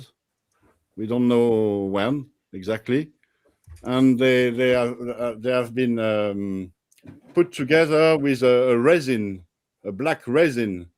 So it's not a stone, actually. If you look closely into it, you see that it's a sort of sphere of resin, and you have shards of the original stone, supposedly, in it. So it's not even a stone that they are kissing and worshipping. It's resin, black tar. Yeah, and millions of people go there every year to kiss that so that their sins will be forgiven. This is not a scam. Yeah. Yeah, and kissing a stone is not paganism. It's not pagan either. Don't get that wrong. Okay. Anyway, what I wanted to say here, what I wanted to pinpoint, is that there are some description of an attempt to reconquer a city and its temple within the Quran, and it's interpreted as referring to Mecca, especially because of the verse 24 in Surah 48, where there is this expression "Bibatni Mecca," which is the only occurrence of the word Mecca, and it's understood within the Islamic narrative as referring to Mecca, and it gives its name to the city. But we will see that we can understand this expression differently. In the heart of Mecca, Bibatni Mecca, it can also be understood as in the heart of battle, in the heart of anger. But we will discuss this afterwards. What's also interesting is that within this text, within the Quran, we have also mention of the Masjid al-Haram having been reconquered. So the city, Mecca, according to the Islamic narrative, is eventually conquered by Muhammad. And we have, it's not very explicit within the Quran, but yeah, there is this verse in Surah 9, verse 7. How can there be for the polytheist a treaty in the sight of God and with his messenger, except for those with whom you made a treaty at Al-Masjid al-Haram? So supposedly Al-Masjid al-Haram is the Kaaba, it's in Mecca. And we see here that the Islamic narrative takes advantage of the Quran, uses it in order to develop a Muhammad narrative with this prayer direction and with this attempt to take Mecca, and finally his achievement. He finally achieved, he conquered Mecca, and he made a treaty with the polytheist who supposedly ruled Mecca at the time. And and for the Muslim, it is proof of the existence of Mecca, the existence of the prophets, and the sacred history. I think there's we've rolled on. We covered quite a lot there, actually, Odin. But going back to Surah Al-Fat, that's the 48th surah. It's the only reference to Mecca in the Quran, but there's no indication there that this is the special place, that this is the place he's fighting after, that this is a holy place, the place where Abraham was and built there's none of that. In the surah, what happens is that there seems to have been a confrontation with another party, a party of unbelievers, and these other people who are described as restraining, that's not a word. What is a word? Those who disbelieved and turned you from the sacred mosque and the offerings from reaching their place of sacrifice. So there's a confrontation between the person who authored the Quran, let's call it, the principal author, let's call him Muhammad, and the and some people who are trying to stop him get to where he's trying to get to, the Masjid al-Haram. There's no suggestion there that the Mecca is the Masjid al-Haram, simply that's where he came into conflict with people who were trying to stop him from getting there. It seems to me, on my reading, it's as likely that these people are some distance away, and they are blocking Muhammad's access to where he needs to go. Nothing there to say that this is the Masjid al-Haram. I agree. All things considered, it's like it's what I tried to say when I mentioned that the Islamic narrative is a sort of scaffolding, a very fragile scaffolding based on dubious interpretations of the Quran. The Quran does not speak about Mecca. This is its only occurrence, but it speaks about a temple, a place of Abraham, and so on, and they are all connected in a sense. You see, this whole passage in Surah 48, it's all about the sacred mosque, the Masjid al-Haram. And we know from other verses that Masjid al-Haram is also the house, and it is also the standing place, and so on and so on. So since everything seems to be connected, Muslims came to think that everything is about Mecca. But there's actually only this occurrence, and it is a very weak connection to the actual site of Mecca, because it is nowhere explained that this city, the standing place of Abraham, is in the Hijaz, near the Red Sea, and so on, at its actual location. So yeah, I fully agree with you.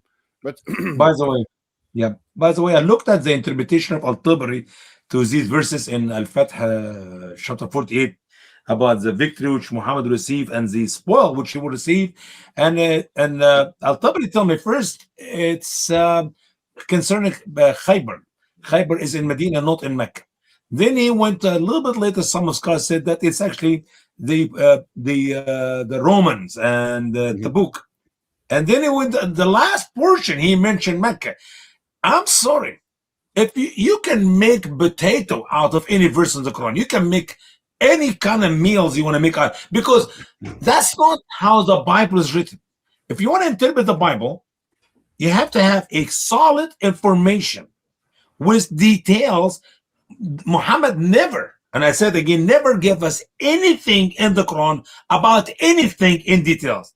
You mentioned earlier, brother, in your seminar here, in your teaching, clear verses. There's nothing clear in the Quran. There's not one verse is clear in the Quran. So when you get to these verses, and you try to tell me he meant Mecca, my foot. The scholars do not even know what he meant. The true hermeneutics, biblically, what the scholar said, what the writer of this book said, what he meant by what he said, how he understood it, how his people in his days understood it, and we can bring it to our culture today and we put it in action. You can do that with any doctrine, with any belief about anything, especially in the New Testament. Old Testament sometimes is written in what do you call not poetry, in a prophecy way. You see the fulfillment in the New Testament, everything become clear. So many of the written in the Old Testament did not make sense because it is prophetic and we do not know what God meant by it. But here we go in the New Testament, we can see it clear. When you come to the Quran, you have no idea what Muhammad's talking about. And even the verse of the prophecy of Muhammad that the Roman would be defeated after they will win, I can read it 8 ways. I can read the same verse. I can say they will lose after they will lose, they will win after they will win, they will lose after they will win, and they will win after they will lose 8 ways. Because how you will read the word غُلِبَتْ and غَلَبَتْ, God help us. Nothing in the Quran is clear. That's why when you go to the scholars, they will never, if this actually what he's talking about Mecca should be number 1 and the only interpretation. No, I give you Khaybar, I give you the Roman, I give you the Faris, and then I give you Mecca and only Allah knows. Excuse me. No such a thing as clear verses in the Quran, and the evidence is scholar disagree and Allah knows best. Scholar disagree and Allah knows best. That is comedy. It's sort of comedy. It's also a proof that the scholars don't know what they are talking about. They don't know the actual meaning of the text, and they invent stories to explain it. And so it tells us that the story of Muhammad living in Mecca, being expelled, trying to reconquer it, and eventually conquering it, it's a story. It's an invention. And you have many different versions of the same story with huge differences. And it's proof, it's evidence that it's an invention. But even then, the story doesn't hold up. It's not even a story that one might say has no evidence behind it, but it's a story that doesn't even make sense within its own universe. So, for example, on this verse, the traditional narrative is that the conflict or the altercation between the confrontation between Muhammad and the Quraysh took place in the valley of Hudaybiyah, not at Mecca itself. They have to come out of the city so that they could block Muhammad's way to go to the Masjid al-Haram. So they wouldn't have called it the Valley of Mecca if it took place at another place called Hudaybiyah. Why didn't the Quran say the Valley of Hudaybiyah? And it doesn't, the story, it looks, to my reading, and I'm not sure I'd say it's a comedy. Perhaps there's humor to be had there. It's Schadenfreude, perhaps, but there's I think that there was a group of people who had the text of the Quran, hadn't a clue what it meant, and were trying as best they could to construct stories one verse at a time, one surah at a time, people trying to make sense of the little bits.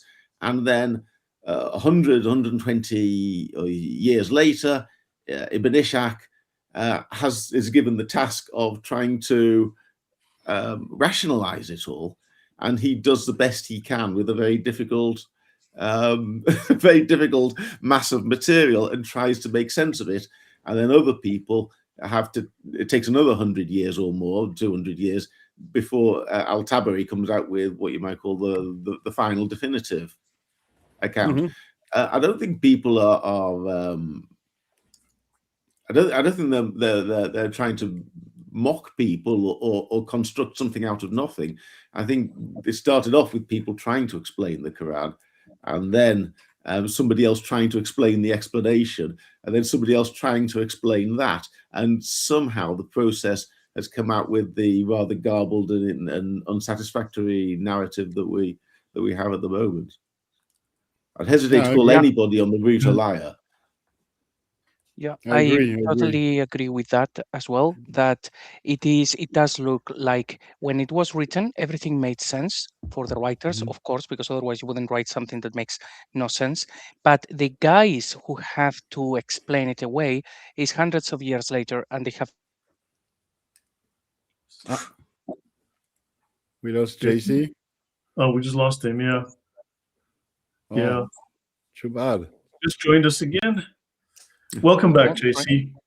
Thank you. So just about Mecca, that if we think about the narrative that we've been told, which is Muhammad receives the revelation over 23 years, and pretty much half of them in Mecca, half of them in Yathrib. It's like, okay, Mecca would have been the price. So you would expect Mecca to be mentioned probably hundreds of times in the Quran, but it only appears once. When we realize that the guy is trying to make sense of the Quran, they didn't know what the Quran said, I think the most logical explanation would be that that one place where it says Mecca, well, either an interpolation, and I think it's unlikely because it would be very clear, and it isn't. So I think it's more likely that that one instance where it says Mecca is simply a mistranslation. It said something, they couldn't read it, they made up a word, and the city appears later in order to justify the text, as we see with the Masjid al-Haram, Masjid al-Aqsa, and with lots of other things. I would say the word being misinterpreted, not understood, and becoming Mecca is the most logical explanation when we consider it only appears once in a period of 23 years. Yeah. Agree. It's all the more reason to. Yeah. If you don't mind, guys, I'll add something quickly here. When you talk about cities in the Bible, even the smallest of the cities we read about in the Bible, a place is called Bethlehem of Ephrata. Micah prophesied about it 500 years before our Lord came in the flesh. I can go today to the same city. We have plenty of evidence of when you go to Bethlehem of Ephrata today, yes, indeed, you're going to the same place which has been mentioned in the Bible for over 2,500 years. Why would you not have anything about Mecca? You have to understand that Mecca came 1,100 years after Bethlehem of Ephrata. If that is a holy city, if this have something to do with Abraham, have something to do with the Kaaba, Adam before Abraham, and then we go all the way to Muhammad 600 years after Christ. Why in the world? We know nothing about that city or that location for another 100-some years after Muhammad, where I can walk in the streets of Bethlehem of Ephrata, and I know for sure that I am there. There is plenty of evidence that that is Bethlehem, the smallest of Judah. Can you imagine that? You should think about Mecca to be the greatest of every city on planet Earth, and you can have evidence of it in history, in the writing of those who love Muhammad and those who hate Muhammad. We know nothing about Mecca until 200 years later after Muhammad. And we know that Mecca and Medina don't even turn up in the list of the 13 oldest cities in Saudi Arabia. They're not. Yeah. I mean, you've got cities like Taif. I've been to Taif twice in my life, if I recall. It is one of the oldest, most established cities in Saudi Arabia, but there's no mention of Mecca. And it's just down the road from Mecca. Exactly, Lloyd. You should have at least some Arab scholars, or if there was any, of course there are none there, some Jewish historians, some Roman historians, some Coptic historians. Somebody should let us know something about that city. Nothing. Yeah. I mean, they will speak about, there's Pliny the Younger or something. They will speak of one of these coveted, we've discussed it before.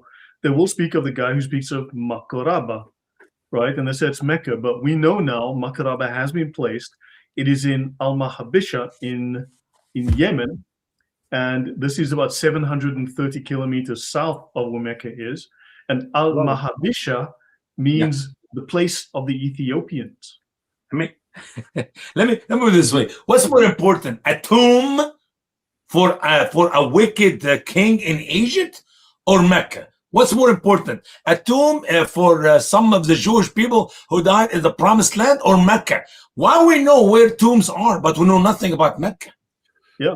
Also, all of the prophets, if you look at the Bible, all the prophets are Jewish, and then you've got this random Arabian dude.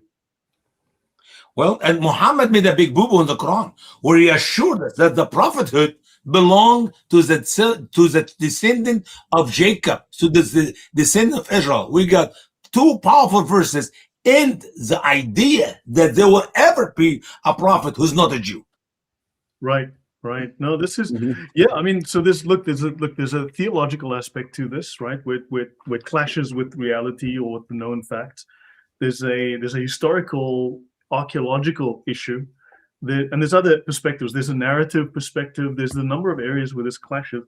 We've been going for 1 hour 50 minutes. I want to close this off at about 2 hours. Then we can, maybe pick this up again next week, because I mean, this is our first episode to discuss this. And it's actually our base, and hopefully from here we'll be able to just pick up speed and throw more perspectives. But yeah, there's obviously multiple angles we can attack this from, and hopefully we can, over time, just really narrow down all of these perspectives: the theological, the biblical, yeah. Odon? This is exactly what I intend to do. My presentation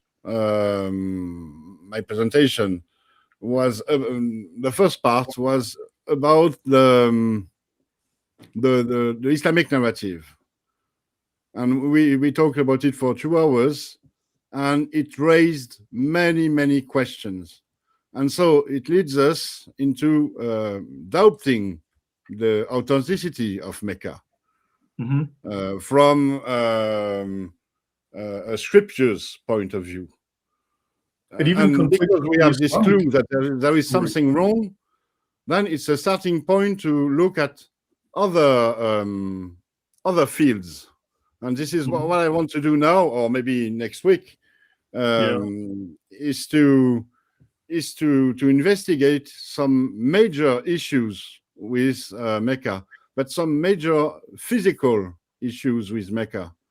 Yeah. I want to start with the climate, its location, the water issues, and so on. Yeah, I mean, go on.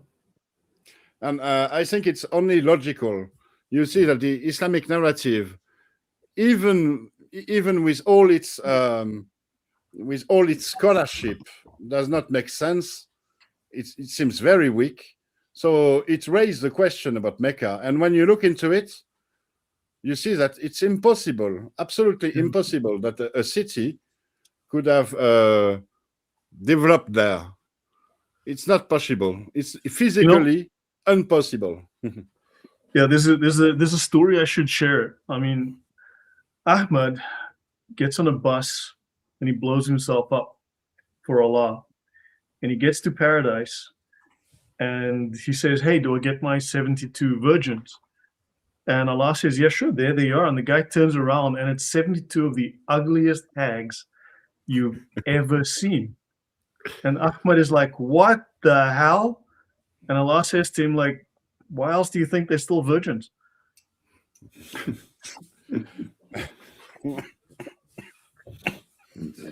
Okay, thank you, Lloyd. It's a true story. It's a true story, of course. No, I mean, look, for me, the fact that the Bible is an archaeological guide, it either inspires archaeological digs and finds, or it explains them. Right? Yeah. It is used literally to decide where to find things, where to dig. Whereas the Quran has given us I've looked, zero archaeological findings, nothing. It has pointed no one to go dig over there in that spot and go find stuff. Literally zero. And Brother Lloyd, so far we only digged around 5% of the land of Israel. Thousands and thousands of archaeological evidence. All of them approve the Bible to be the true word of God. And there's more coming out all the time, Why not they allow us to go to Saudi Arabia, Yusuf, and do some digging? I was gonna say the same thing. I like the Brother Odon here, the the title that he has, The Great Secret of Islam. And I wanted to kind of relate it to the same topic. It's mind-blowing how in Israel you go and you don't even intend to dig anywhere. Like you dig with a spoon, you find something that proves the Bible and the history of the Bible. But in Mecca, you go and build all of these buildings around the Kaaba, which require you to dig with big machinery. Mm-hmm. But at the same time, they will have the place closed off for the public, not for the safety of the public, it's for the safety of Islam, because they don't want to find things that disapprove Islam. Yeah, I mean, they've So concreted over the Kaaba. They- They've concreted over that whole area. Sorry, go on, Paul. Yeah, they found absolutely nothing. You've got a cultic site that people used to travel for great distances to do their prayers and circumambulate and so on, and not a single shard of bone they've found. You've got a trading center capable, as Odin said, of fielding an army of 10,000 men and not a single coin. A place where nobody ever dropped a coin.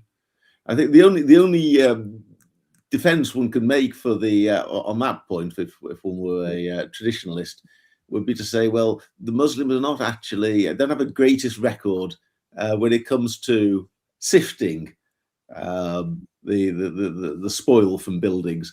So you've got where the Waqf extended the stables of Solomon on the Temple Mount. And they just use bulldozers and put it all into big trucks and took it away and just dumped it somewhere. So they're not always as careful as they might be. But still, you're left with the reality that there's nothing that they've ever found.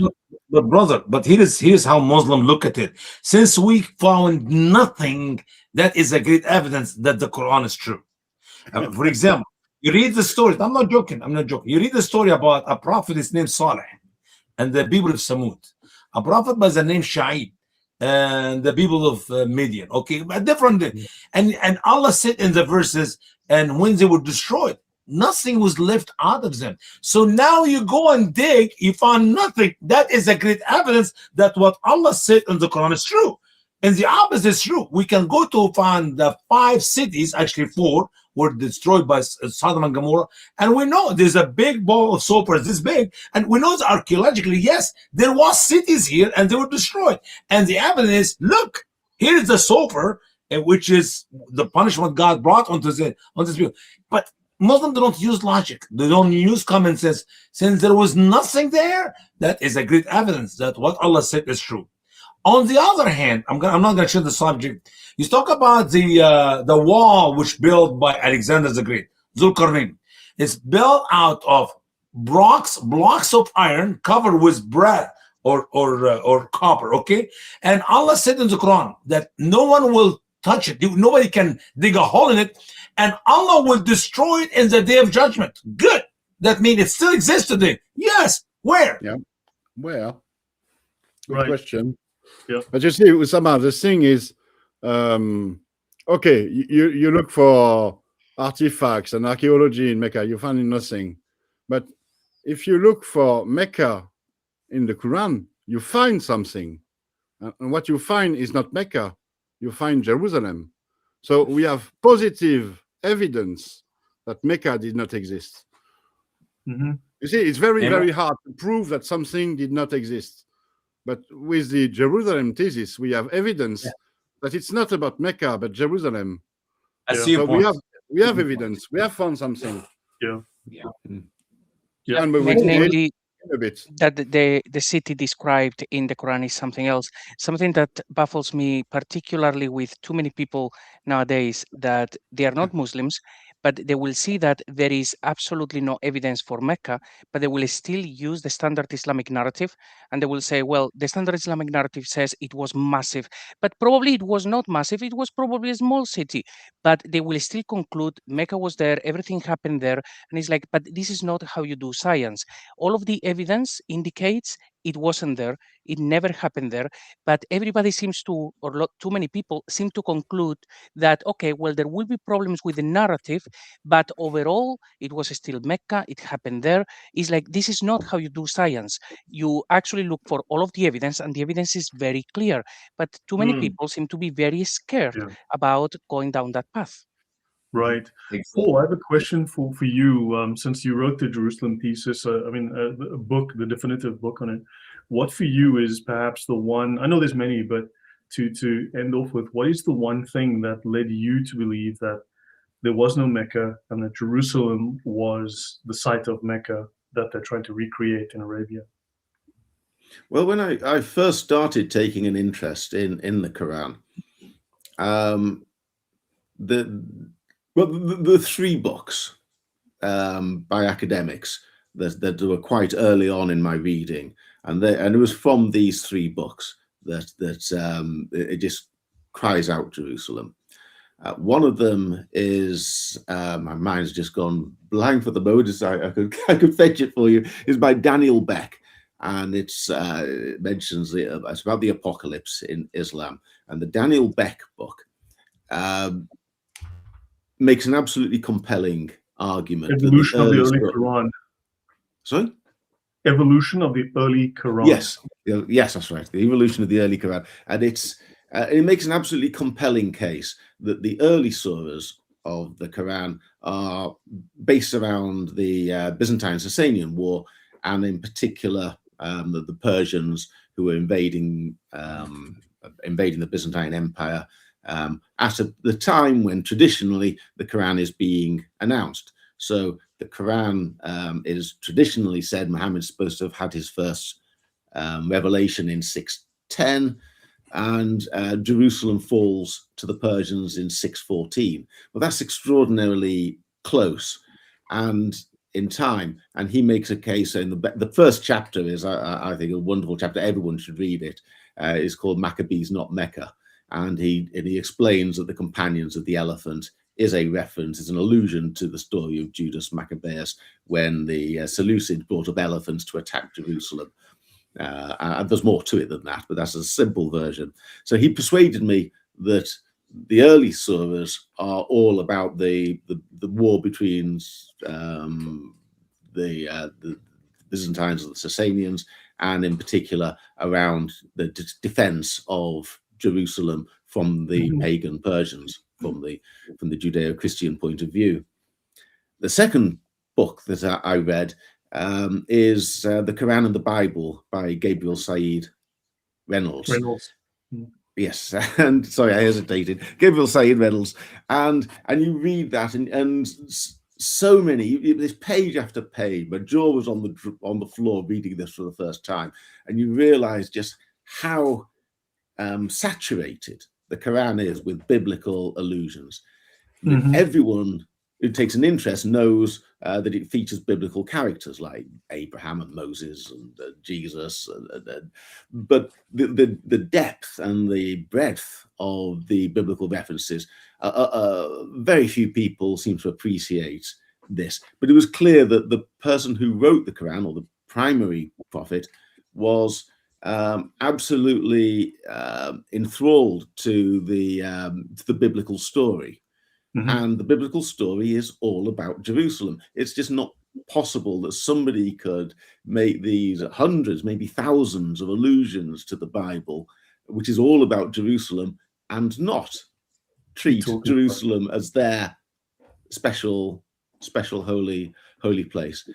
And the third book is The Death of a Prophet by Stephen Shoemaker, which I think provides an absolutely compelling case that there was a man leading an army in the Middle East at around that time, who was calling himself Muhammad, however you vocalize it, but he finds about a dozen sources that all from around across the region, from North Africa, from Palestine, from Armenia, from Persia, and they all talk about this person who many refer to as a religious leader, trying to capture Jerusalem.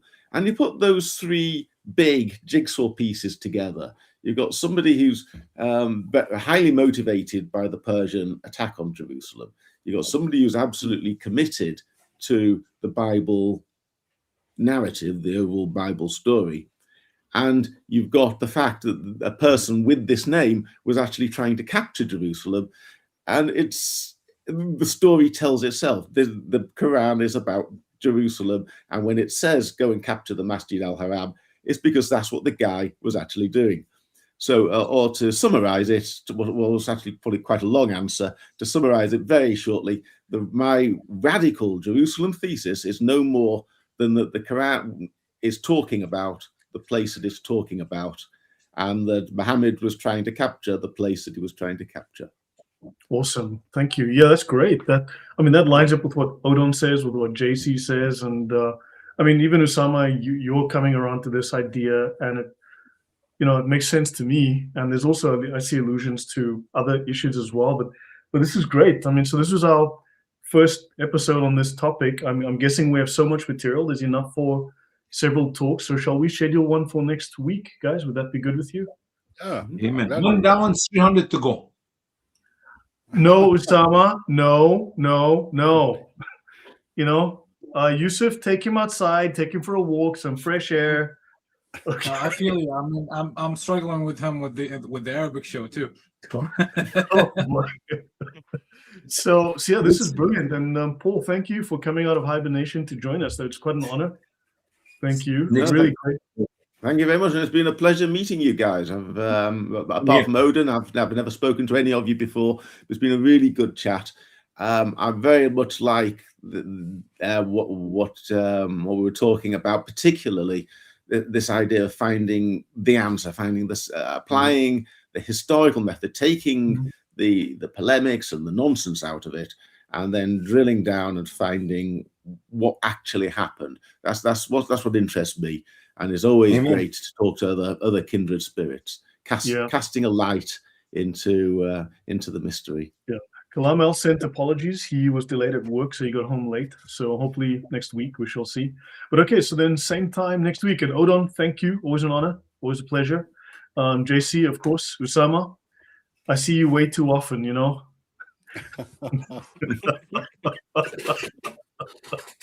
I saw you yesterday, and you're back. God bless you guys. God bless you. Guys, it's been fantastic. So thank you. Then we'll do this again next week.